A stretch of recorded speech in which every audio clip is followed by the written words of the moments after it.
Kepada Tuan dan Puan, para anggota DPR yang terhormat, apa kabar hari ini? Sepertinya tak sebaik biasanya.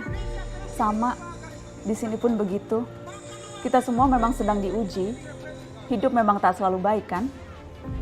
Seperti kami-kami ini, Tuan dan Puan juga mungkin lebih banyak bekerja di rumah. Kalau lihat siaran sidang atau rapat terbuka di gedung DPR sekarang sih kelihatannya banyak kursi yang kosong. Tapi biasanya juga kosong kan ya? Tuan dan Puan anggota DPR yang terhormat. Saya perhatikan parlemen-parlemen negara lain fokus melawan corona. Tapi rasa-rasanya isu-isu yang keluar dari Senayan belakangan kok kebanyakan tidak terkait corona ya? Kami malah membaca DPR bersemangat membahas isu-isu lain. Contohnya, rancangan Undang-Undang Cipta Kerja yang banyak ditolak karena dinilai mementingkan kepentingan investor di atas kebutuhan pekerja.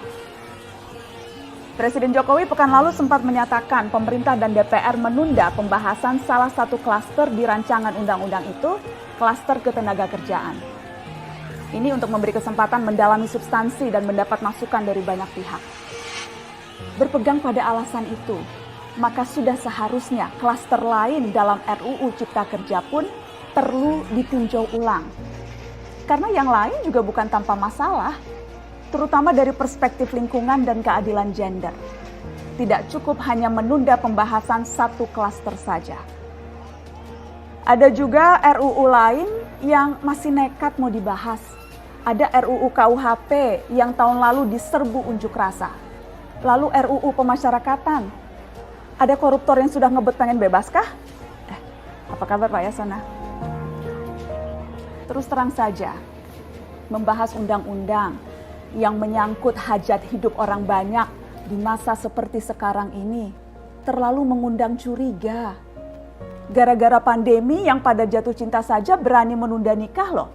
Ini kok DPR buru-buru banget kayak lagi kejar setoran? Tidak ada undang-undang yang tidak penting, semua penting. Justru karena undang-undang itu penting, aneh jika pembahasannya diseriusi di waktu seperti sekarang. Saat dimana perhatian dan konsentrasi kita sedang terkuras bertahan hidup di tengah wabah. Produk hukumnya pun berpotensi cacat bila tidak memenuhi ketentuan dan rasanya belum ada aturan pembahasan RUU secara virtual. Jika ngotot menuntaskan Omnibus Law atau RUU KUHP atau RUU pemasyarakatan, jangan salahkan jika ada yang menilai DPR tidak menjadikan perang melawan corona sebagai prioritas. Saya percaya setiap tindakan dan keputusan di masa krisis mencerminkan skala prioritas. Atau memang inikah prioritas wakil-wakil rakyat kami saat ini? Bikin ribut juga jelas tak seharusnya jadi prioritas. Satgas COVID-19 DPR kemarin dikabarkan mengimpor jamu ilegal dari Tiongkok secara besar-besaran untuk pasien positif virus corona. Satgas kemudian membantah itu, katanya ini diproduksi di Jakarta dan merupakan sumbangan Wakil Ketua DPR RI Sufmi Dasko yang akan dibagikan gratis ke berbagai rumah sakit.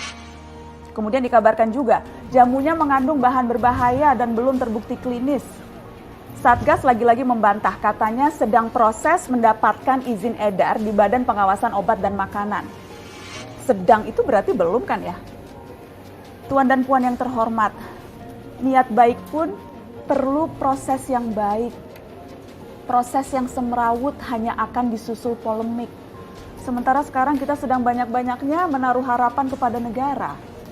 Tindak tanduk DPR salah benarnya akan selalu dilihat. Makanya sempat ramai juga warganet mengkritik Satgas COVID-19 DPR RI yang berfoto mengenakan APD saat hendak berkunjung ke rumah sakit darurat Wisma Atlet menyerahkan sumbangan DPR. Ini dinilai melukai hati masyarakat. Tenaga medis kita saja bertaruh nyawa benar karena kekurangan APD. Tidak ada yang meragukan jumlah sumbangan DPR. Kami yakin pasti banyak, namanya juga DPR, beli ribuan rapid test saja mampu, ngeborong jamu apalagi. Tapi ini soal rasa dan empati. Kecuali ya, kalau yang dipakai anggota DPR itu APD yang lain, alat pelindung dewan. Salam hormat dari kami yang kalian wakili.